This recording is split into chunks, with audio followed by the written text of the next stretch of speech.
When it comes to social media, there is a very, very high pressure and bombardment showing people's lives. And this often leaves you to feel like you are behind in life, especially financially. However, this is not necessarily always true. And by the end of this video, I'm going to be showing you 3 signs how you are actually doing much better financially than you thought you were. Okay, so let's get straight into the video. My name's Future Investments. I'm a content creator here on YouTube, and my passion is investing and building up a nice financial pot for my future self.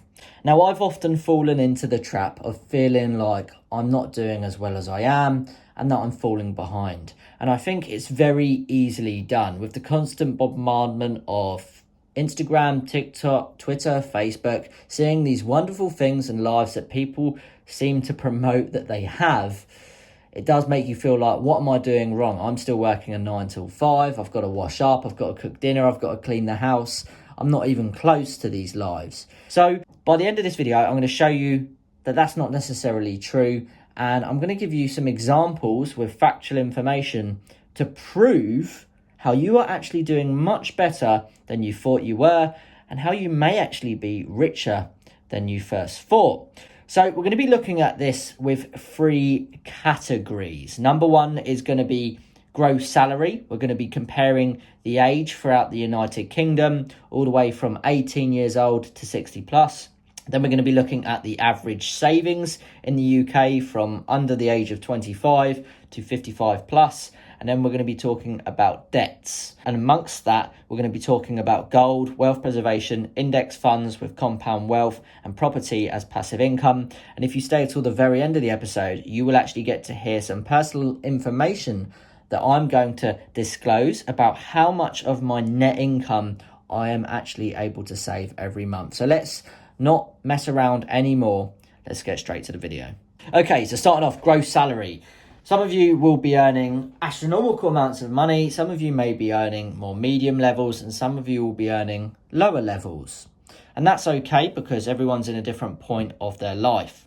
But when we look at the average UK standing, it gives you a real good idea of how you actually stand. And I think some of these figures may surprise you. Okay, so if you are aged between 18 and 21 years old, it's expected that the average is £22,932 a year. That's gross salary. So that's before tax, £22,932. If you're 22 to 29 years old, the average take home is £30,316.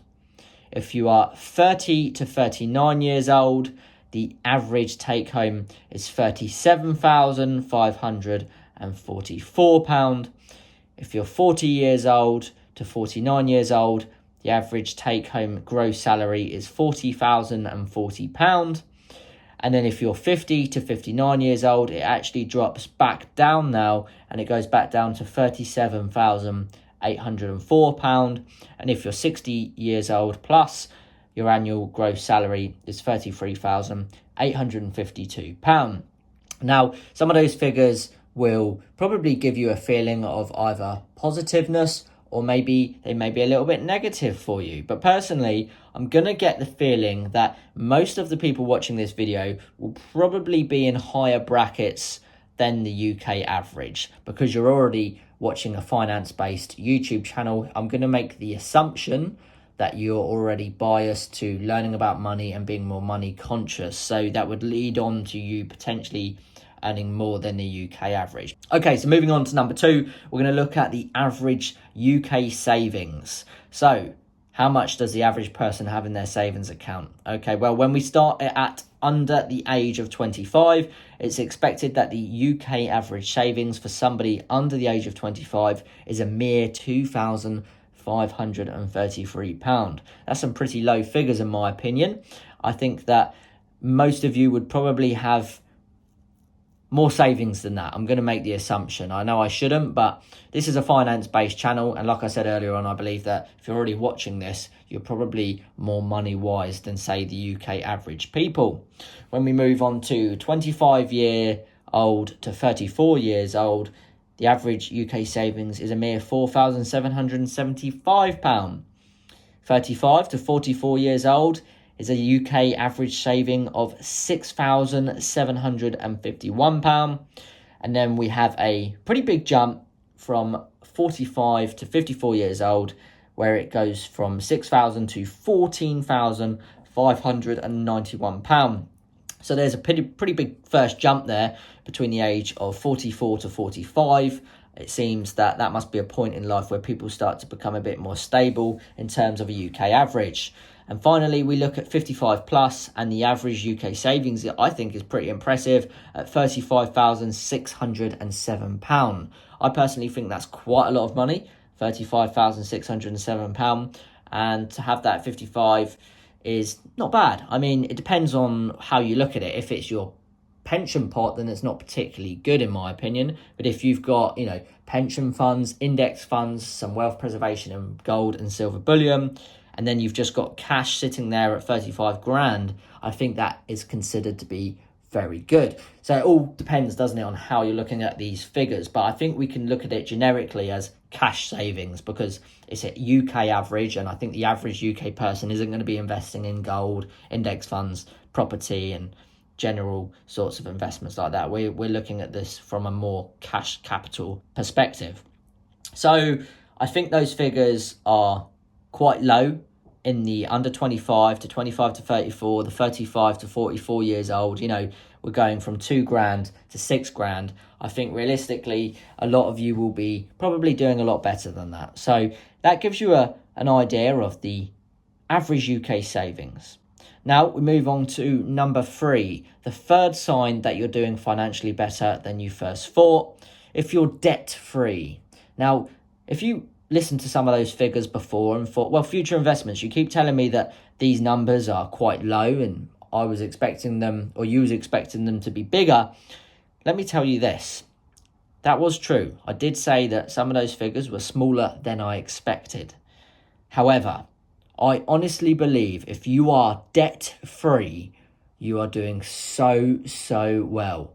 In a world where there is so many ways and reasons to set up direct debit, standing order payments, it's so easy to get hooked on the services that want a monthly subscription, and therefore you can easily accumulate debt, not including bad debt, like financing a car maybe, or gambling, etc. So I do believe if you are debt free, you're already doing so well. I see that as a huge positive. I almost see just being debt free with zero cash savings as a huge plus. You're already doing fantastically. So don't let those savings and salary figures make you feel down, because if you are at least debt free, give yourself a pat on the back, because in this day and age with so many wants and distractions, that is a real achievement. Now, if you've watched this far into the episode, you may remember that I did say I was going to reveal some of my own financial systems and how much I'm able to save every month. And I'm going to do that. I'm going to be fair to you. You watch till the end of the video. Now, me personally, I like to consider myself a very good budgeter. I believe that's a really useful tool of being able to allocate money into your bills, your spending money every month, and your saving and investment accounts. Now, me personally, my income is always relatively the same. So I'm able to save 38.33% of my net income every month. That's 38.33% of my income after tax is completely saved or invested. I'm very proud of that figure. I've taught myself to budget and also enjoy my money on a very strict and controlled basis. And I believe you can do that as well. So I hope you've enjoyed this episode. Thanks for watching. That's been my 3 signs you're doing financially better than you first thought, and how you're richer than you first thought as well. Thanks very much for watching. I hope you've enjoyed this episode. Please smash the like if you stay till the end. And until next time, I'll see you all in the very next episode. Thanks for watching. Bye-bye. Well, thank you very much for watching till the end of the episode. And for your loyal time, which I know is extremely valuable, I wanted to share something with you that I think may be very interesting. So if you've watched all the way till the end, I would assume that you've very much enjoyed the episode. So maybe you'll consider becoming a premium future investor here on YouTube. By joining the exclusive club, not only do you get priority reply to your comments, exclusive behind the scenes access to content, but you also get your YouTube channel linked in every single video description. And if that's not enough, you also get automatic entry every single month into awesome prize giveaways to reward your loyalty by being a premium future investor. And as you can see here, we've got some of the prizes coming up in the next few draws. We've got this 1 ounce 2023 Queen Elizabeth Britannia, an absolutely stunning piece. We've also got a 2022 1 ounce Canadian Maple, which I absolutely love. And we've got some extra goodies like this Winston Churchill commemorative numismatic coin and some custom cotton Tavex Bullion gloves. So if you want to be entered to have the chance to win these awesome prizes, consider becoming a channel member and supporting me here on Future Investments. Thank you very much for your valuable time. I really appreciate it, and I look forward to seeing you all in the very next episode.